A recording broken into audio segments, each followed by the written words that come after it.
Joe, in the movie we watched this week, Bruce Willis is continually punished by his colleagues and his family for telling the truth in court. My question to you this week is, when was the last time you told the truth? Oh, that's a good question because I just constantly lie anyway, so. I don't know how to take this right now. Yeah, just assume everything that I say is a lie, I think is the best way to go. I'm trying to think of like a clever answer to speaking truth to power. I have to do it for my job, which is a really cop-out answer, so. Who's the power? You're like the CEO.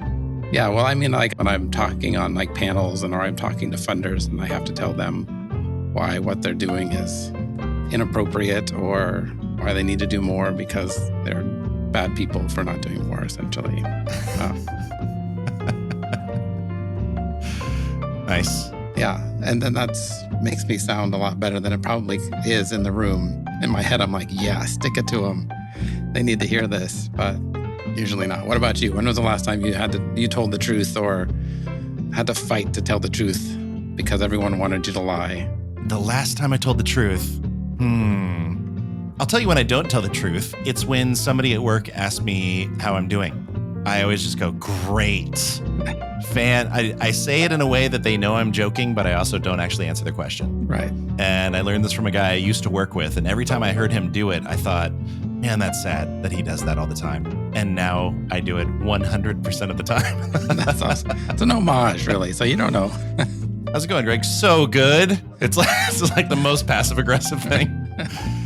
It's aggressive, but it's a passive aggression, and that's why I'm on board with it. Yeah. This reminds me of when I was little over the summer. My mom was tired of us watching TV. Parents out there can probably relate to this. Their kids are watching a few too many screens, and something about their attitude changes in life after they've been on screens too long. So I think this was happening with my sisters and me. And so my mom let us know that the TV broke. And for like a week over the summer, the TV just wasn't working. We had one TV in the house and it just wouldn't turn on. And then I looked behind it about a week later and it was unplugged. And I said, Mom, I think I found the problem. And she said, oh, was that just unplugged? And we plugged it back in and we were good. And later it occurred to me after I was no longer like 6 years old that my mom had done that on purpose. Right. So I was talking to my mom a little while ago. And I said, do you remember that time you unplugged the TV and told us it wasn't working? And she said, that was the first lie I ever said to you. And then there was this long pause and she said, and that was probably the second. That's amazing. All right. Nobody knows what we're talking about right now. Let's get to the show. Let's do it.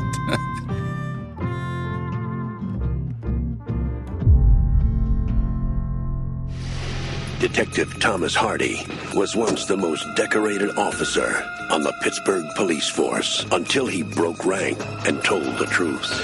He's got a new assignment, a new partner, and a river full of dead bodies.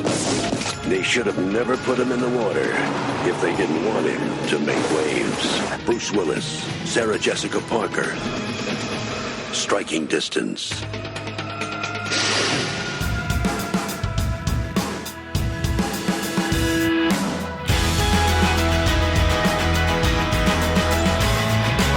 In 1993, director Rowdy Harrington called up Bruce Willis and said, you know what? Let's see if there's some distance to strike and make a movie called Striking Distance.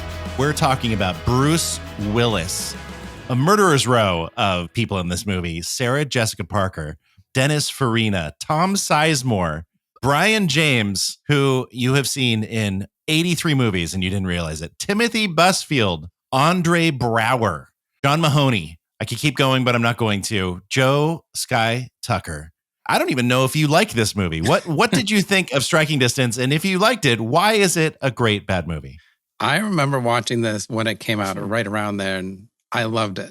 I was in on this movie. Thought it was great. We were friends around this time. I think you made the joke, what distance is there to strike in this movie that they even talk about? There's none. It's beautiful. None. It has Bruce Willis. I think my favorite part about this is it is the beginning or kind of the follow-on to Die Hard in the kind of the alcoholic cop character that he plays. So later on in the episode, we'll go through some of his movies and see if we can see if they're like, what's the order of the movies I'm going to give you of like his character as an alcoholic cop. This one is one of them. it does have an incredible cast. It's one of those classic 90s movies where it's like every great male actor you'd ever want to see in kind of an indie cred and all of that. And then like one woman, of course. Right. There's some scenes where it's so noticeable that there is only one woman in this movie. It's very awkward. It's also kind of feels like a throwback to me. It feels a little bit of like a 1990s movie masquerading as a 1970s movie in some sense. So I'd be curious. I was wondering, and I didn't do any research on this to prove out any of this. So this is all supposition on my part. But it's like, was this script written in like 1974 and it just kind of made the rounds? So it's not a great movie now. It doesn't necessarily hold up when you look at it, but there are still some fun parts about it. And it's fun to see Bruce Willis in this role. It's got the bones of a good story. That's the other piece of it. Like, when we get to how this movie can be fixed, I have an idea that it could be, because the story is interesting. We've seen it's not like revolutionary, but it's an interesting story. It's got serial killers and alcoholic cops and some interesting characters in it. So I'll pose the question back to you, Greg Swinehart. Why is this a great movie or a great bad movie in your mind? Or is it?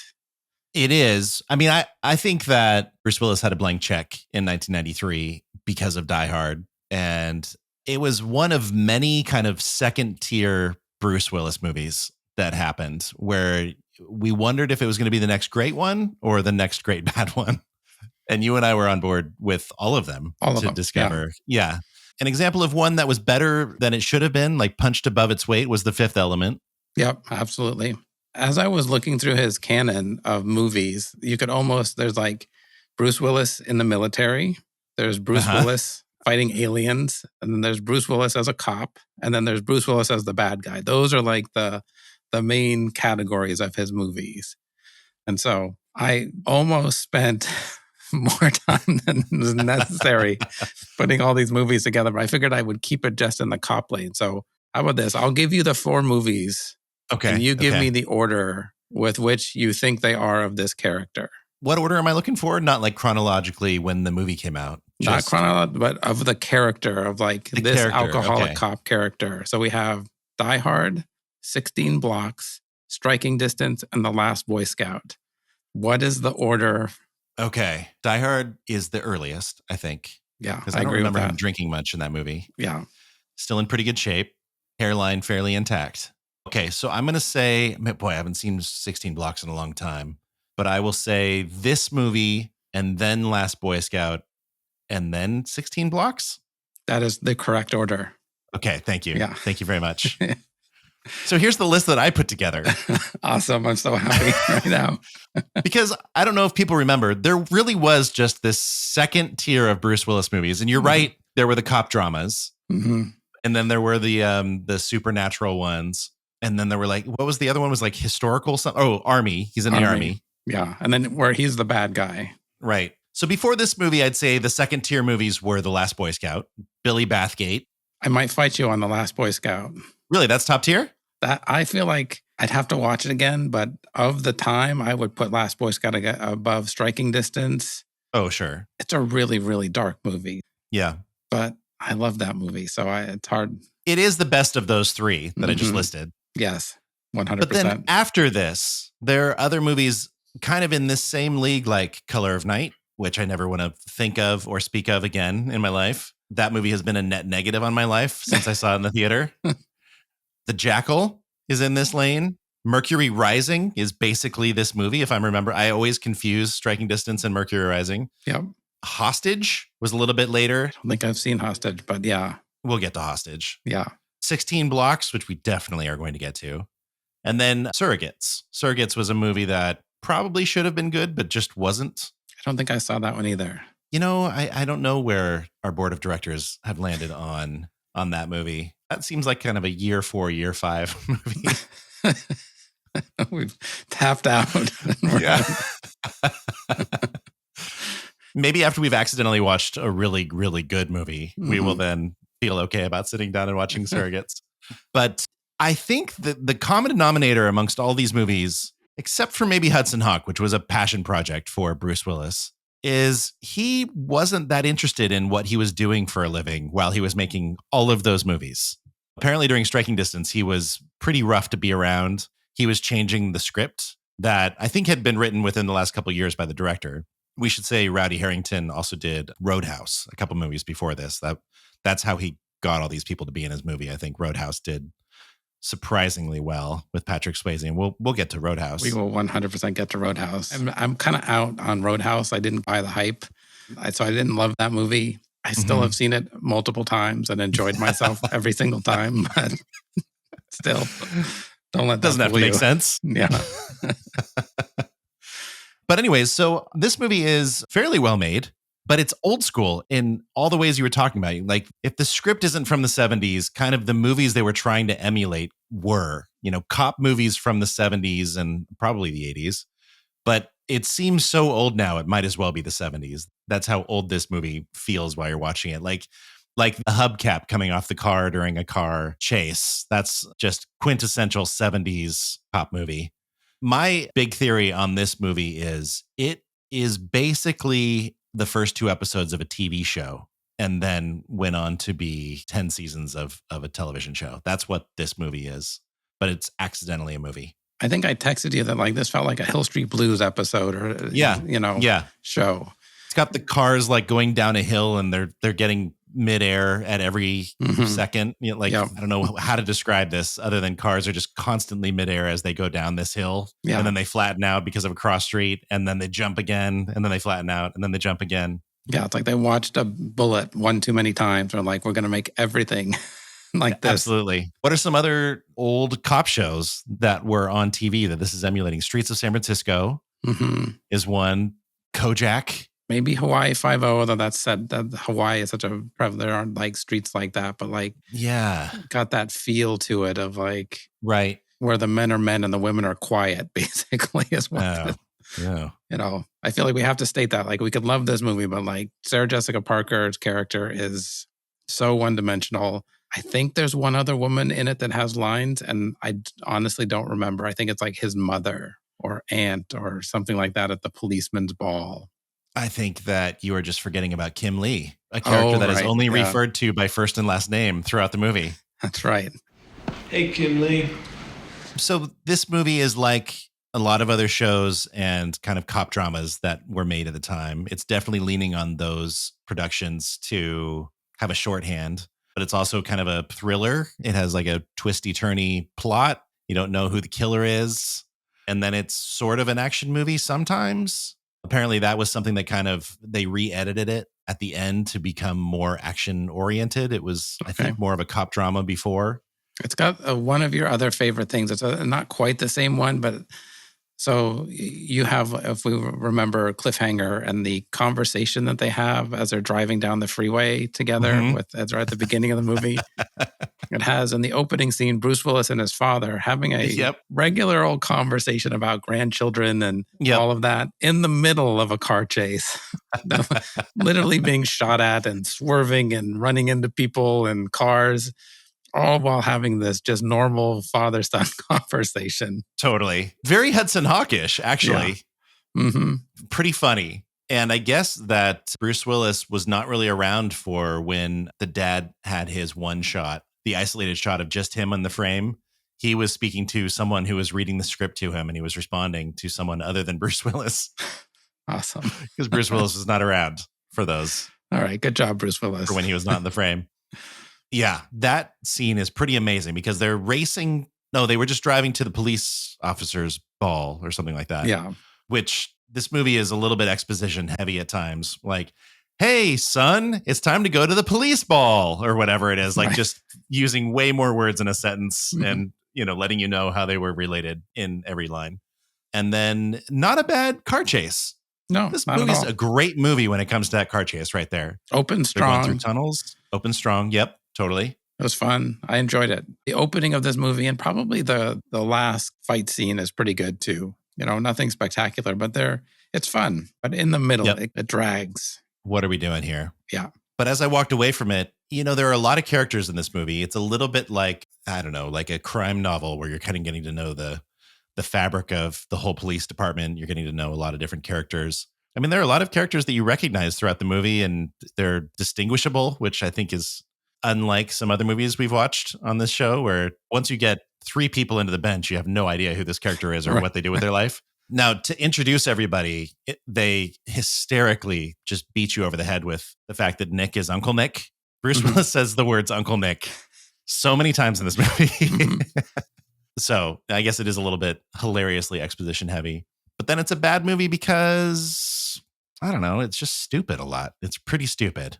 One of my favorite scenes in this movie, so the whole Sarah Jessica Parker kind of coming under the wing, the new partner, feeling each other out. And then she believes him, and then they're patrolling at night and they see somebody dumping a body, because there's a serial killer that dumps bodies in the water. They catch someone doing that. So they have a car chase where the person's in a car and then they're on a boat. And then they kill this person and nothing is said about it. It's just like normal that they were able to kill this person running away. And it turns out to be a total red herring, not like they were just either playing a prank, I can't remember, or that's just what they did with their rug. So they dropped him in the Yeah, they were dropping a rug in the river. Yeah. I think they have a shot of that person getting away. Do they? Okay. I think so. It's been a little while since I was watching this, but I'm pretty sure after the car catches on fire because he hits it with the flare gun. Mm-hmm. Pretty good scene. Yeah. There's in a single shot, they're both moving fast, car on the road, boat on the river. Mm-hmm. And he shoots a flare gun and it catches the car on fire. Pretty good shot. And then I think they show the guy run away. I feel okay. Then never mind. I don't have any problems with this movie. But I noticed that 2 times ago, like, oh, that's weird. The bad guy's getting away. Okay, well, I guess the bad guy is still getting away. But last night I was rewatching it. I don't know what I was doing during that scene. I was not looking at the TV. This is a movie you don't really have to pay attention to while you're watching it. Yeah. This is also a movie where Bruce Willis has made a lot of movies like this, but this one is distinguished by it's the one where he wears shorts. Right. I mean, as far as pants wear goes in this movie, the River Police Department, whatever they're called in Pittsburgh, Pennsylvania, they just wear the funniest blue shorts on the planet, tucked in shirt. And those shorts are riding a little high. Of the time. Those are rough. So, yeah, this is the one where he wears shorts. But there's also stuff where, like, at the beginning of the movie, somebody is murdered and then they're dumped into the river. And when they are dumped into the river, they kind of show the bad guy roll the body off a cliff into the water. And when the body falls in the water, it is immediately floating on top of the water because it is probably just a dummy. Right. And I feel like every movie like this should have a signal like that at the beginning where it's like, oh, okay, we're doing that. Yeah. Okay, great. Oh, 2 things that made me laugh really hard about this movie. One is in that car chase, they're chasing like a murderer. And just the glare on the windshield in the murderer's car, you can never quite make out who it is. Even when they're driving right next to this car, they apparently can't see who this person is. They're just like trying to shoot the tires or whatever. But there are so many opportunities where they're right next to this car and they could get their eyes on this murderer and basically movie over in the first 10 minutes.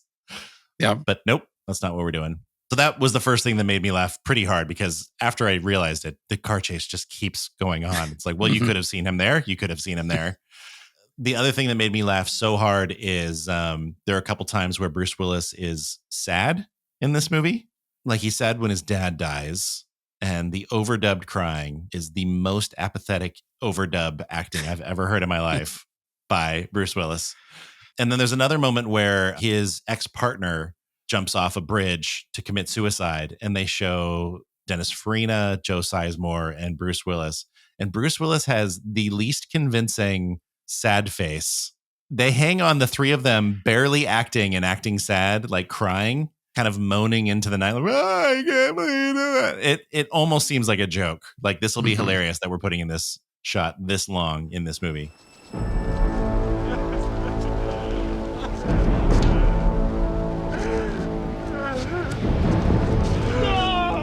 So they're giving you a lot of signals up front that this is going to be a movie that almost nobody in the movie cares about.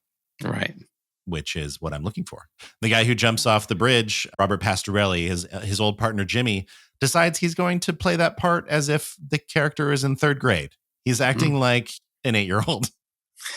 How is this person ever a police officer? Yeah, I don't know. He reminds me of Travers from Cliffhanger. Like he's just like every line is just like a middle school or elementary school taunt Yep. to Bruce Yep. Willis's character. And yeah, it's awesome.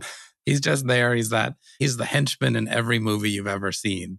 Is kind of what he is, especially in the like 80s and 90s. He was always the bad guy. And Yeah. so it's perfectly cast and he's perfectly played, but like there's nothing that his character does. It's awesome. It just, But do you believe that this guy ever was an actual police officer in Pittsburgh, Pennsylvania?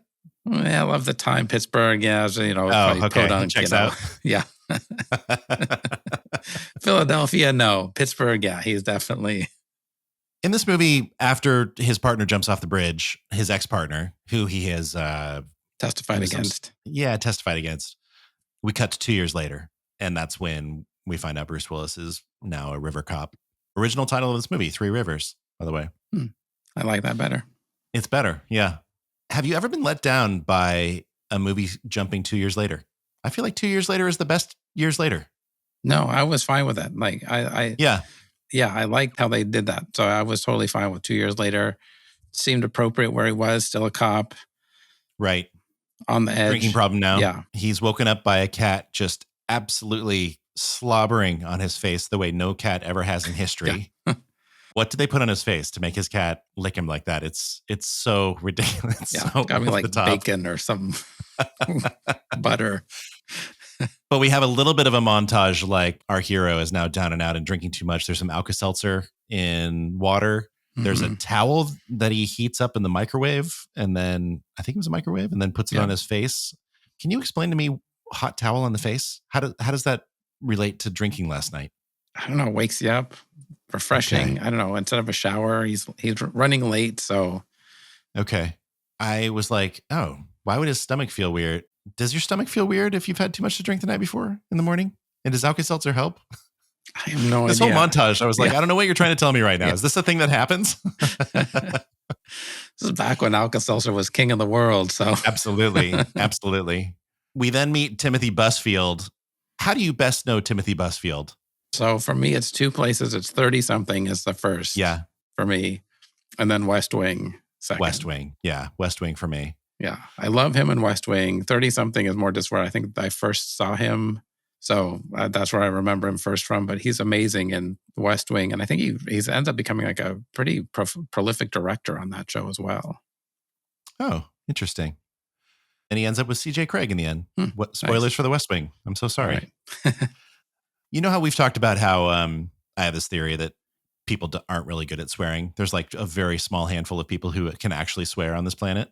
Timothy Busfield has the longest string of forced, poorly said swear words in his main scene with Bruce Willis. I mean, it is the worst forced swearing I've ever heard in my life.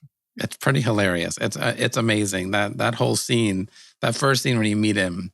It's so over the top of what his character is, and it's like they're telegraphing exactly what you want. Like, he's the partner that's kind of the nerdy partner that we cannot pay attention to, and boy, do they lean into that hard.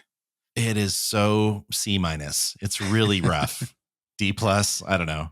I did like that one thing he said was Penderman's really pissed. And I don't know who Penderman is in this scenario. We don't know who Penderman is yet, but just the fact that Penderman was pissed. Penderman's really pissed. Made me laugh really hard.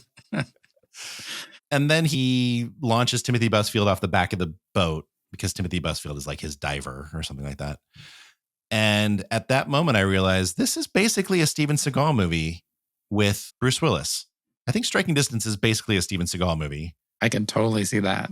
Like, they probably have to take out some of the drinking, because I don't know if Steven Seagal could. Well, he could look morose, but he probably not want that to be how his character is perceived or something. I don't know if you have seen any of the people talking about Steven Seagal when he hosts Saturday Night Live in like the 90s. I heard he was horrible to the staff. Yeah. And so there's a scene at the end that they put in where it's him in like a board meeting for like an oil company, and they had to hire extras who were stuntmen, and none of the cast are in it.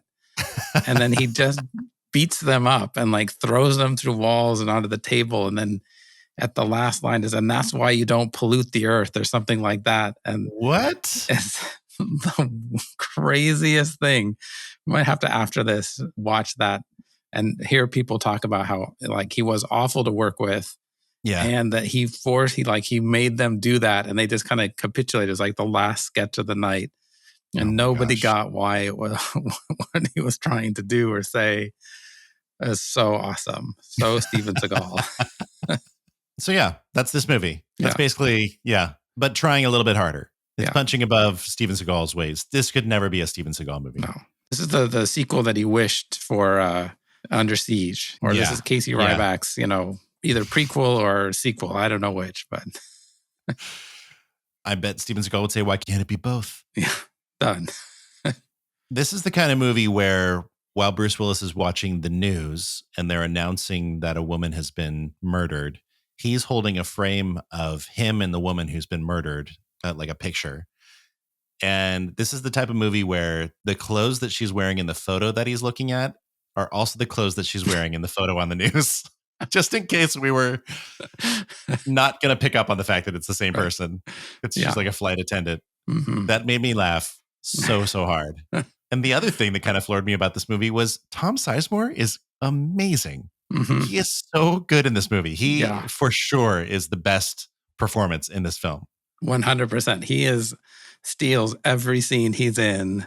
Yeah. Like it's very early in his career at this point. So like he's really trying. He is like, I'm going to make a mark. This character, he probably built a backstory on this character. Probably. All the way through. So he is amazing. And actually the relationship between him and Tommy, Bruce Willis's character, is probably the most interesting if they fleshed it out. Totally. Relationship in the movie. But yeah, he is spectacular in this movie. I mean, and it feels effortless to me. After I recognized this, I was watching everybody else in the scenes and they were all like, well, I'm acting right now. Bruce Willis is like, I'm acting because I'm moody and I'm drinking. Or Dennis Farina's like, I'm acting and I'm proving it because I keep yelling, But Tom Sizemore, it's all coming from some other place, some other real place. We are going to talk about many films that Tom Sizemore is in. He had quite a run, but he might be my new favorite actor after watching this. I don't think I ever really paid attention to him. And, he was in Heat. He was in a lot of movies, but I don't think I ever picked up on how amazing he is. But maybe you just have to be in a horror movie like Striking Distance. And, that's all he has to do. Mm-hmm. Joe, can we have the conversation? I mean, we're having the conversation that needs to be had. So absolutely. Okay. Here's my question to you then. Is Sarah Jessica Parker good? What's your take on Sarah Jessica Parker? I feel like history is not going to be kind to her in this sense. She was kind of like the it girl of that time. She kind of played the, love interest, sex interest. Yeah. And then she had Sex in the City, which I think of its time was a pretty good show and then doesn't age super well. Have you watched it? I haven't watched the reboot of it, but I did watch Sex in the City when it was on. Okay. And it's a good show. It's not earth-shattering or anything like that. And she's good in it, but I don't know that she's very good in this movie. I don't know that anyone but Tom Sizemore is very good in this movie either. So I think she's really funny. I think we need her funny in movies. She was on a show called Square Pegs for like a season, but it had there was like a cultural wave that came out from Square Pegs in the early 80s. I think it was like a show with Valley Girls. And I think she was pretty funny in that. She was pretty funny in LA Story with Steve Martin. She can be silly. And I suppose in this movie, at first I thought, oh no, what are we doing here? And then I think she punches above her weight as well in this film. She holds her own. Yeah. I feel the character is incredibly poorly written and it doesn't stand out that she's doing her best in it. She's not spectacular. And I agree that she's better in the kind of the comedy realm than she is in the drama realm, which this movie definitely leans way into the thriller melodramatic view. It does not have a sense of humor about it at all. I mean, there are times where it feels like a movie from the 40s where she's like Audrey Hepburn or something. They really try to make it into, I think Bruce Willis is doing Clint Eastwood a lot in this film. They're both drawing on kind of older things, older references like that. And when they were going for that, around the courtroom scene later in the movie, It really did feel like an old school movie from the 40s or 50s. Mm-hmm. And I was kind of on board with it. I thought she was pretty good. Yeah, there are those moments in this, and maybe it's where Bruce Willis doesn't have say or isn't rewriting things or whatever is happening. Yeah. They're actually following the script or not following it, who knows? But there are moments where you see the bones of a really good story in there, and moments that just don't add up to anything in the end, unfortunately. Apparently they had a script and they were making the movie, and then Bruce Willis was demanding changes, and then they had to do quite a bit of reshoots later because it just wasn't making any sense. And the director said the things that broke the movie were the things that Bruce Willis was insisting be in the movie. So Bruce Willis kind of broke it, but the director was also complimentary towards Bruce Willis. I suppose he probably had to be. Mm. I found a clip of Bruce Willis talking about this movie in Awesome. 2004. So 11 years later. And he's talking to Bob Costas, who used to have a late night kind of conversation show. And Bob Costas asks him the question, what's it like to be in a flop? And the conversation leads to Bruce Willis saying this. Let's listen to it. Which one sucked? Which is not necessarily the same thing as failing. Let's see. Well, there was a movie that was done that I did. It was originally called Three Rivers. They changed the title to Striking Distance. That one sucked. That was really pathetic. But if it weren't for that film, I wouldn't have said never again will I let myself be put in this position. And so I'm happy to say, Joe, that Bruce Willis made nothing but great movies after this one. Yeah, he's completely right. And he struck every distance that was to be struck afterwards. Absolutely. I think that's what we learned. Yeah. He apparently did this quite often in the IMDb trivia. It said that he said the similar things about Die Hards 2, 3, and 4. Kind of afterwards, he would say nice things about a movie and then later on kind of crap on it. This movie has no idea what it is often. Like there's a scene where a woman is leaving, I think like a hospital. And just like from the very first moment of her stepping away from her coworkers, she's super scared, and it's filmed like a horror movie. And she's super scared at every turn and trying, doors are locking behind her and that freaks her out. And there's no reason for her to be scared other than the movie is giving you music cues that she should be scared. That made me laugh pretty hard. Yeah. Something that she does every time she leaves work, and like this is the time that she's scared. Happens to be the exact time that she's kidnapped. Oh my gosh, this happens. This is her walking to her car every night after work. Bruce Willis and Sarah Jessica Parker are pretty great at yelling at each other in this movie. They have a couple fights in it that are pretty good. Yeah. Pretty fun. Yeah. There's a lot of yelling in this movie. That doubles for acting, I think. But it wasn't so bad.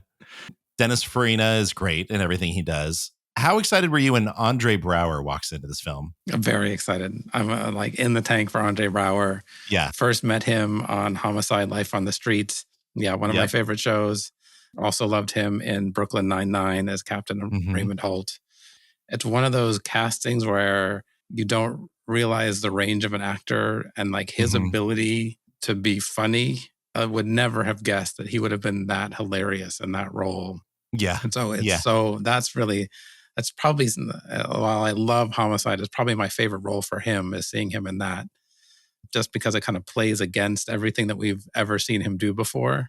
Yep. He's kind of that character in everything, but this is now played for laughs instead of played straight. And so, yeah, I love seeing Andre Braugher in it. Wanted more of him, more of that piece. Like I'm going to jump ahead a little bit, but like this movie, to fix it, my fix would be actually, let's create an 8-episode arc, set this movie in the 70s, and it's a cop show where you kind of then get to delve into all of the different characters, because you kind of have an interesting character, begins and ends with kind of, I would do it a little differently in the sequencing. So I would have really the opening chase scene be the beginning and the end of it, and then you kind of draw out how he gets ostracized from the police force, and then that's why he has to be on the river, and basically it's the same kind of arc, and then we discover who's the killer in the end, kind of the same way. But I think that there's an interesting story in there, and if you slow it down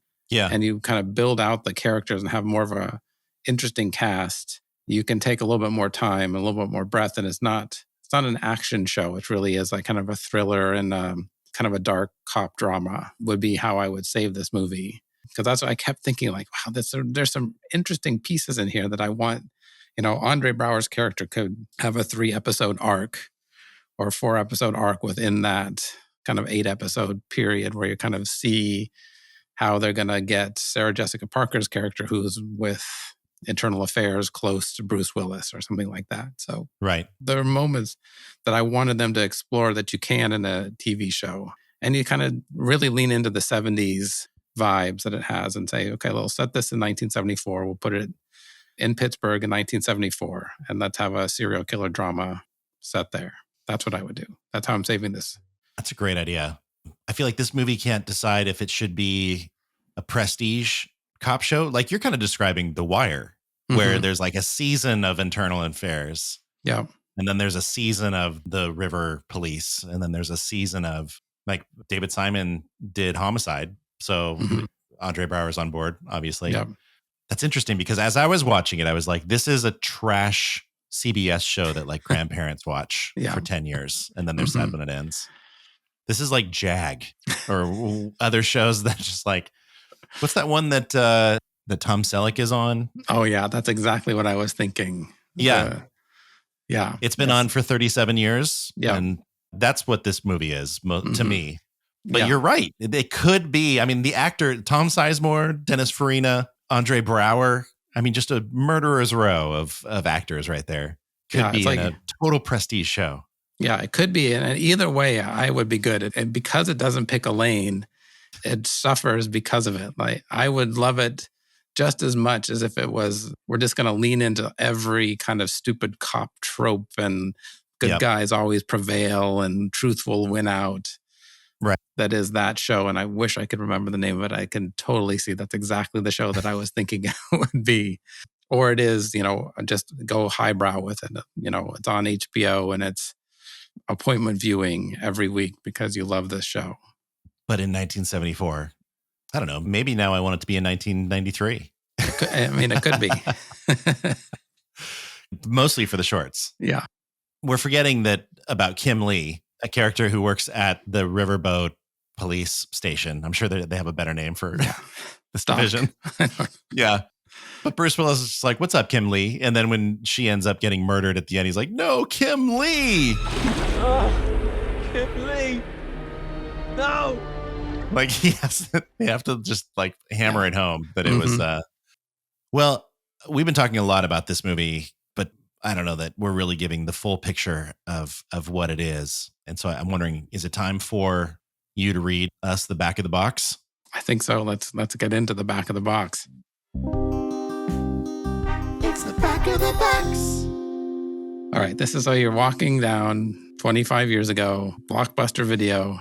You grab Striking Distance. You read what's on the back. This is what the back of the box will say. And I have my real one. We'll get to that in a second. But get your life vests fastened and hold on as this fast-paced whodunit keeps you guessing right up until the end. Bruce Willis is Tommy, a cop relegated to patrolling the waterways around Pittsburgh due to testifying against his own cousin.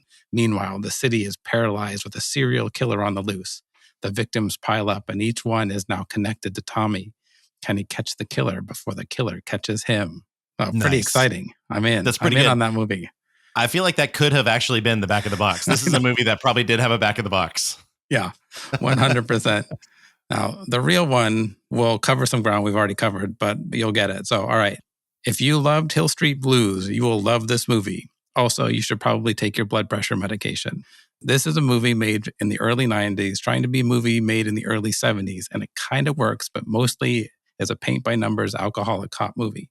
Thankfully, Bruce Willis has perfected this character, and it's fun to see him in this role. So that's my real, it's a little bit more positive than probably we're making it out to be necessarily, but I would still watch this movie again. That's the sad fact about my life right now. So, you know what? Even as we're talking about it, I'm realizing that I had an experience watching this movie that in the beginning, when you realize, oh no, there's like a killer who's killing somebody. And then again, 20 minutes into the movie, oh, there's a killer and there's somebody killing. I have to remind myself that this movie is actually about a killer that is killing people and dumping them in the river. It just does not at all seem like that is happening in this movie. Yeah, they tend to forget it for large chunks of it. And they're even talking about it in the movie, and it's just like, oh yeah, I don't know what that has nothing to do with. I don't know what I thought this movie was about as I was watching it, but it was not that for some reason. Yeah, it's not a serial killer movie. It's like not even like mentioned very much in it, even though it should be. They should be leading with that, but it's really how much can we watch Bruce Willis as the alcoholic hero is kind of what it is. Which is probably Bruce Willis ruining the movie. Like I bet they had a pretty good film that they were trying to make, and then Bruce Willis had to be Bruce Willis in it. Yeah. And he's not great. I don't feel like Bruce Willis in 1993 is really bringing it. This movie was supposed to come out in May, and then because of the reshoots, it came out in September of 93. And back then, if you had to reshoot something, that was like admitting that there were problems with it, which Marvel, thankfully, has kind of fixed this in our world where they just, when they film a movie, they plan to do reshoots, which I just think is great because as someone who does creative stuff at work, like you never get it right the first time. Right. If I ever made a movie, it would be tons of reshoots every time. All reshoots. All reshoots. There's no shoots. It's all just reshoots. Yeah, exactly. Do you want to get into some drinking games? Okay, let's get to drinking game. We have our stock drinking games. There are not a lot of them from this one. So we don't have a silent helicopter. Nope. No push in and enhance. Nope. No silent suffering and ringing in the ears or two people sharing a look in the middle of chaos. Maybe kind of at the final fight scene where I think maybe they're like in chairs and they're tied up and then they fall over and maybe Sarah Jessica Parker and Bruce Willis look at each other, but I don't remember. The opening credit scene does lock in with a sound. I appreciated that. Basically a perfect example of this. There's like lightning crashing for no reason. Lightning is striking, I guess. Yeah. The distance has been struck. I don't know. Yeah. Via lightning. Okay. Does it flash back to dialogue 2 minutes ago? No. Not really. There's some flashbacks a little bit, but not in the way that we are used to in this. So I gave that one. You could take a half of a sip for that one. I feel like they referenced the scene on the bridge when his partner commits suicide or attempts to commit suicide. And also how his dad died. They cut back to that. There are flashbacks. Yeah, there are flashbacks. They aren't exactly how we mean them, but if you're thirsty, take a drink. They're not hilariously recent flashbacks. Yeah. No crazy CGI car flipping in this at all, which is actually, classic actual car chases, actual cars on streets driving next to each other. So that's pretty fun. Yeah. That was pretty fun. I did have, are the streets inextricably wet? Because they're on lakes or they're on rivers, so they're wet. But you know what? Also, the streets are inexplicably wet quite a bit during this movie. Which scenes? I missed that. I have to watch this movie again. I mean, the parking lot that the nurse walks into is wet. It happens a handful of times. There's one where it's like a cobblestone road. They didn't do it. But it is noticeable that they were doing it. And actually, that beginning shot where it's a toy car, but you think it might be a real car, a real police car kind of heading towards the camera, they actually made the basement floor look like wet street. Oh, okay. So drink a lot for is that what toy we're saying car. On this one. Yeah. We don't have a Give Us the Room. And that's our last kind of stock drinking game. So what are some drinking games that you have? All right. Every time Bruce Willis's dad name checks a real street in the car chase, he is yelling out just real Pittsburgh names a lot just for cred. Every time a bad guy crashes into a car. Yeah, I had every time there's a car crash on this one. Okay. Every time a car is airborne going down a hill. Yeah, I had that one too. Every time they're jumping, so much. Every time Bruce Willis says Uncle Nick. Oh, nice. That's a good one. I have every time we see his knee brace, you have to take a drink. And sometimes he's having trouble walking on that knee brace, but most of the time seems like he's pretty good. Yeah. When he remembers that he's supposed to be had an injury that he's got to remember that he does. Every time Bruce Willis says Kim Lee. That's a good one. I have every time you see gloves on the hands of the killer, that's a dead giveaway. There's so many close-ups of the glove. No person in their right mind would wear these gloves. Yeah. Anytime someone in the movie says, "Who's the best cop now?" Awesome. I have cops yelling as one. Oh my gosh. So you better be ready to drink if you get that one. especially if it is the blonde cop who's the henchman in every movie. Yeah. Oh, that's a good point. He is usually a henchman, isn't he? Yeah. Kind of is, I guess, in this, but Anytime there's an accidental tussle with a guy who's holding a gun and somebody gets shot, and at first you don't know who got shot. Oh, that almost should be a trope. That is a trope, isn't it? Because it goes off and then somebody is shocked and I'm going to put that. I'm going to add that. I have another one I'm going to add to the tropes from this movie. Every time we see a remote control car. That's a good one. How about every time you can totally tell it isn't Bruce Willis doing a stunt? Yeah. Like when a boat's jumping over something. Yeah. That's not Bruce Willis. And then we have every time Tom Sizemore steals a scene, you have to take a drink. What about every time Bruce Willis emerges from water in slow motion for a very long time? We need that one. You have any more? Anytime you see a taser. Nice. And if that taser is tasing while coming out of water, that's 2 drinks. Okay. And I don't know if this is a good one, but anytime they talk about grandkids. That's a good one. All right, Joe, let's do a trope lightning round where you give us the tropes that you found in this movie. All right, sweet. So we have the reluctant hero trope. We have an odd couple or unlikely partnership.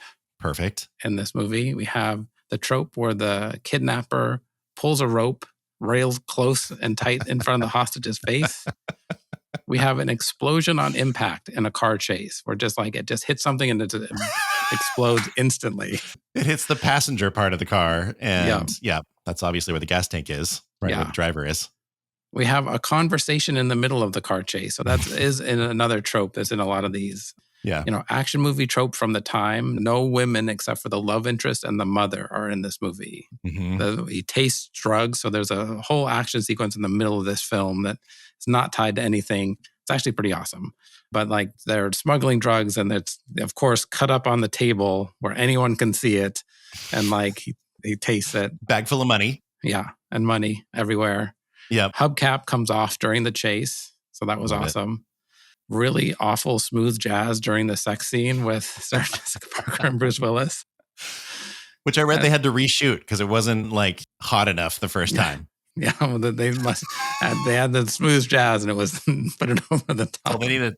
And the last one, this is one that's where you find out a really critical piece of information right at the end. So we find out that the killer, the serial killer happens to be his cousin, that his family has a cabin on the freaking river where he's been dumping the bodies from. And it's that piece out in the so-and-so's cabin, that's where we're going. It's of course, if we had known that earlier, we might have been able to put all the pieces together, but they just figure it out. So there's lots of that.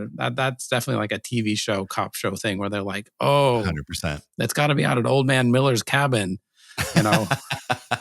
So that's pretty awesome. So that was my favorite one where they just they threw it in there oh yeah, the family has a cabin out on the lake. And you've been saying that the killer is a cop dropping bodies in the water. He's got to have, how does he get onto the river?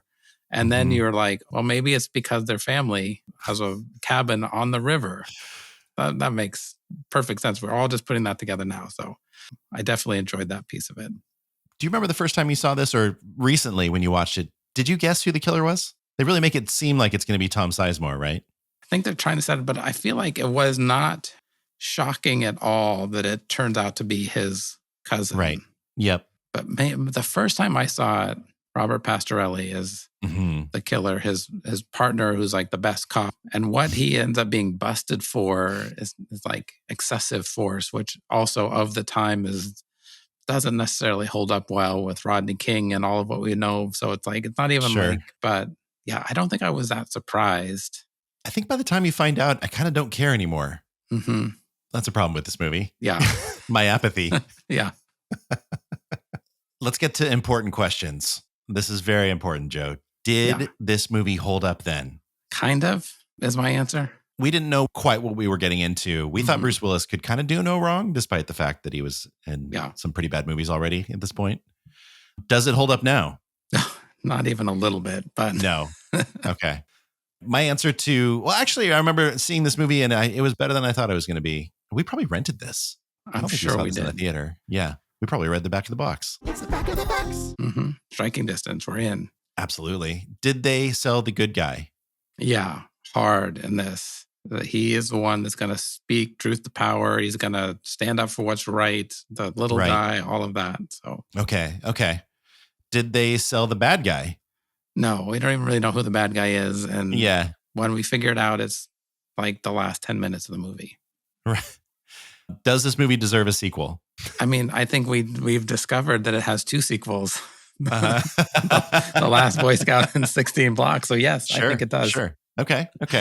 So this is a prequel to The Last Boy Scout because that came out like 2 years before this. Yeah. Okay. Before the drinking had really set in. Yeah. So it does deserve a prequel. The next question is, does it deserve a prequel? You're saying yes. Yeah. I guess I'm breaking my own rule on never needing a prequel, but Joe, why is there romance in this movie? I don't know. You'd have to help me on this one. It's because that's what you just did in these movies. Halfway through, they got to have a love interest. This movie does seem a little bit more interested in their relationship than most movies of this kind, though. Mm-hmm. Don't get me wrong. This movie's pretty bad, but it does seem like they, in 1993 terms, tried to bring something to the relationship between Bruce Willis and Sarah Jessica Parker, as well as it seemed like they were trying to find things for Sarah Jessica Parker to do. Mm-hmm. Unlike Roadhouse, Kelly Lynch, I don't remember anything about her character. Maybe I'll be proven wrong when we watch that movie. Anyways, are we bad people for loving this movie? Do you love this movie?